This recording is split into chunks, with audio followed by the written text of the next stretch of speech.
Bonjour à tous, je suis vraiment ravie de vous retrouver pour une nouvelle vidéo. Dans cette vidéo, je vais répondre aux questions de mon propre tag. L'erreur que j'ai faite quand j'ai créé ce tag, c'est que je ne lui ai pas donné de nom. J'y ai pensé au début quand je notais les questions et puis après je l'ai oublié. Si bien que si vous êtes une chaîne YouTube qui a répondu aux questions et que je n'ai pas mis de commentaires sous la chaîne, n'hésitez pas à me le dire sous mes commentaires ou de m'envoyer un mail parce que j'irai vraiment voir les réponses avec grand plaisir. Question 1. Quelles sont vos astuces pour pallier à une inspiration manquante? Première chose, je vais souvent quand je n'ai plus d'inspiration, je prends les livres de Maria Troll. Bon, j'en ai deux. J'ai le Nightfall et le Luna. Et alors, ce qu'il y a, c'est qu'à la fin de ces albums, elle met donc un glossaire. Voilà, elle note le nom des plantes qui ont inspiré ces illustrations. Du coup, on va prendre par exemple la page 3 où elle y a marqué des fuchsias. Alors, on y va, pardon. Donc, ça doit être celle-ci. Voilà, ce sont bien des fuchsias. Du coup, je vais sur Internet, je regarde comment on colorie les fuchsias et puis c'est parti. Et une fois les fuchsias colorés, souvent, mais là, j'ai l'inspiration qui vient pour la couleur des feuilles. Là, par exemple, la couleur de l'affiche ou des oiseaux. En général, c'est comme ça que je procède quand j'ai un manque d'inspiration. Ou alors, je prends un coloriage au hasard. Par exemple, celui-ci. Je vais m'attacher à un élément qui me plaît. Bon, là, on peut imaginer que ce soit la petite fille. Donc, je vais choisir les couleurs pour la petite fille.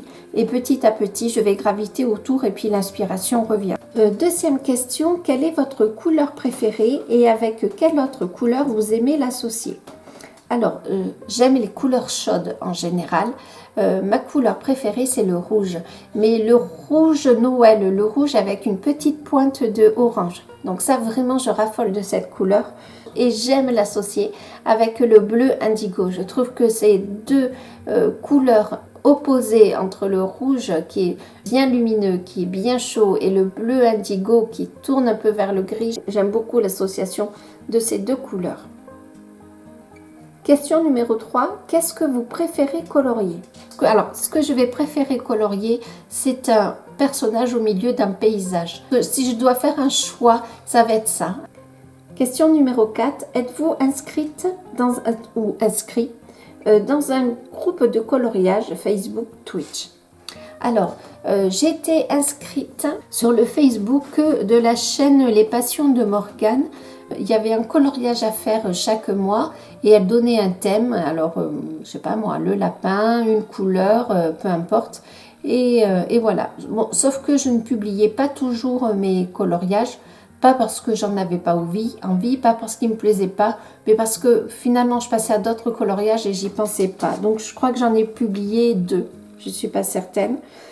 J'aime aussi aller sur Twitch. J'aime aller voir la chaîne, alors je ne sais pas si ça se dit la chaîne sur Twitch, de Julie Nueva et de Colorimi. Alors j'y vais pas souvent sur Twitch, j'y vais pas autant que j'aimerais. Mais voilà, quand je peux y aller, vraiment ce sont les deux personnes que j'aime bien suivre pour le coloriage. Sur le site de Zazou en couleur aussi, je vais bien sur Facebook.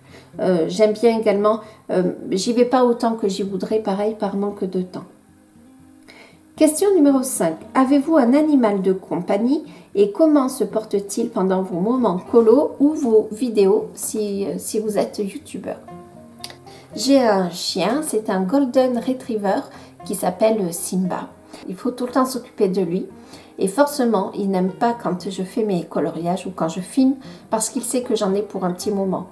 Du coup, soit il se met à mes pieds, il attend que ça passe, soit il se met devant la baie vitrée et là, il a un peu de place parce que même si je suis devant la baie vitrée, pour placer le trépied de ma caméra, j'ai un peu reculé le bureau et du coup, il fait tout un tas de mimiques pour que je m'intéresse à lui.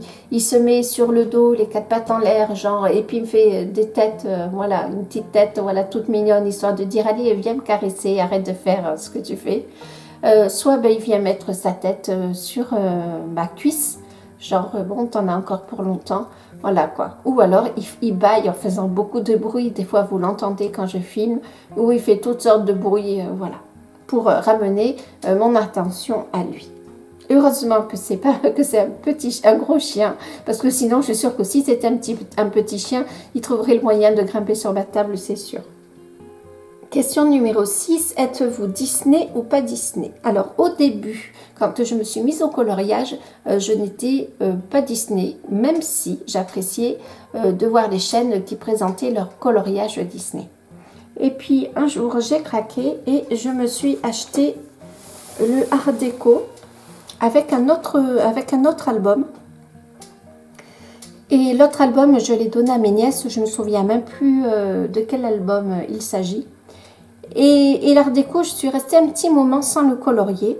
Et puis, j'ai fini par acheter le Love Story, que je trouve vraiment sublime. J'aime vraiment beaucoup, beaucoup. Bon, je ne vais pas vous faire la présentation parce qu'il est connu. Et j'ai fait un premier coloriage dessus. Voilà. Et dans l'Art Déco, je pense qu'en fait, d'avoir acheté le Love Story, j'ai eu envie de venir colorier dans l'Art Déco. Je pense que c'est ça la chronologie. Et j'y ai fait 2 coloriages que j'aime beaucoup. Donc j'ai fait celui-ci, la petite sirène que vous connaissez. Et j'ai fait celui-ci que vous ne connaissez pas. Alors, où est-ce que les... Voilà. Donc, Jasmine. Le premier coloriage dans le Love Story. Donc, j'ai fait le fond au pastel. Voilà. Et du coup, maintenant, quand j'ai une inspiration qui s'échappe, qui manque, je vais dans les Disney. J'ai oublié de le dire à la première question. Parce que la couleur des cheveux, la couleur de la peau, la couleur des vêtements, on la connaît, elle est déjà établie. Et une fois qu'on a fait la peau, les cheveux, les vêtements, je trouve que là, l'inspiration revient pour faire les autres éléments. Et j'ai aussi un gros coup de cœur pour le forêt féerique. Je n'y ai fait qu'un coloriage, c'est un encours. Voilà, de Winnie l'ourson. J'ai eu un gros coup de cœur quand je l'ai vu. Donc, je ne l'ai pas encore fini. Hop, il est grand, alors je ne sais pas si je vais arriver à tout vous le montrer. Et là, pareil, j'aime vraiment beaucoup cet album. Je trouve les illustrations, voilà, vraiment sublimes. Donc, en général, je fais maintenant 1 ou 2 Disney par mois, en général. Question numéro 7. Quel est votre dupe préféré, tout matériel confondu? Mon dupe à moi, c'est ce planeur qui me sauve la vie. Je trouve que j'arrive à beaucoup mieux m'organiser dans ma vie en général, mais aussi pour mes vidéos YouTube.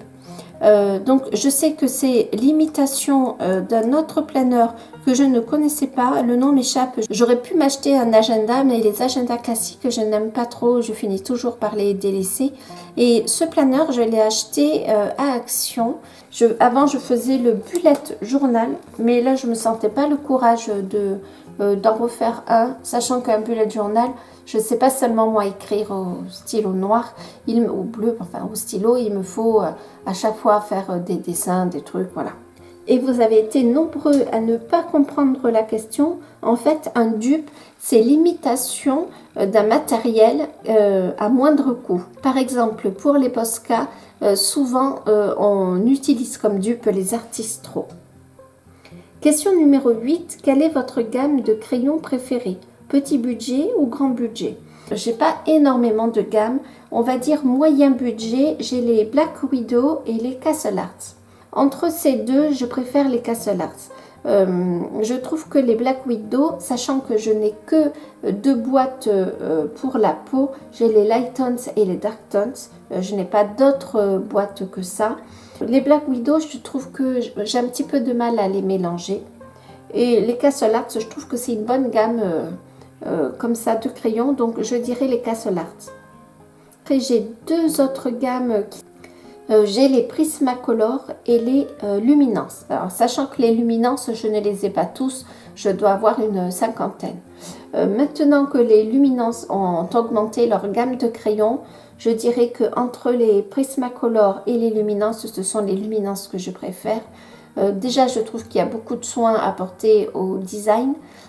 Ensuite, j'aime beaucoup le nuancier des luminances. Je trouve qu'il est original, qu'il change un petit peu.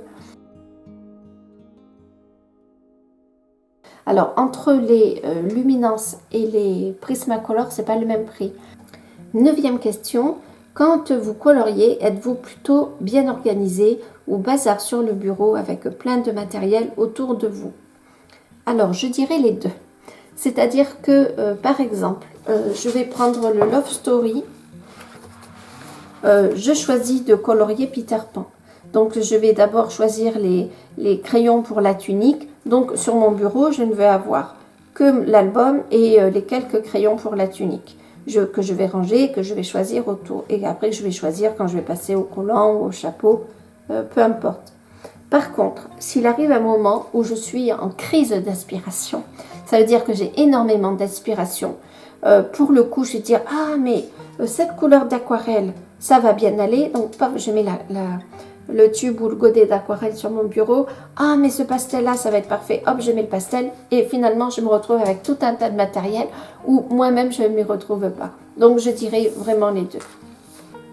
10e question. Avez-vous un bureau exprès pour colorier ou êtes-vous en mode nomade du coloriage? Vous vous posez là où vous le pouvez selon la place qui vous reste.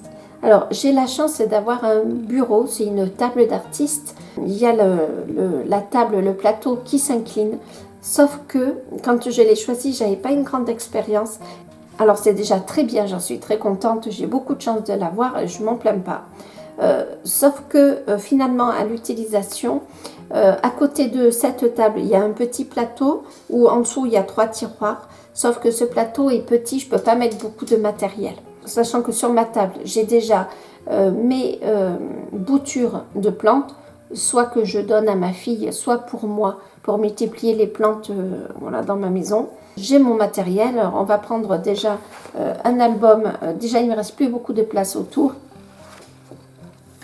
Donc déjà, si je colorie sur mon bureau, je suis obligée d'être bien organisée.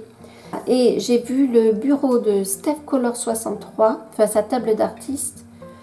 Et là, je l'ai trouvée vraiment parfaite parce qu'effectivement, elle a une table qu'elle peut incliner, mais sur cette table, elle ne met que son album de coloriage et ses crayons. Et autour, elle a des tablettes pour pouvoir y mettre le matériel dont elle a besoin et je le trouve vraiment super bien. Mais j'ai encore une fois beaucoup de chance d'avoir comme ça un bureau. J'ai une bibliothèque à côté de moi que j'ai un petit peu investie pour le coloriage. J'espère que mes réponses vous ont plu. J'ai fini pour le tag, j'ai répondu aux 10 questions. Je vous dis à très bientôt. Surtout, prenez soin de vous. Salut!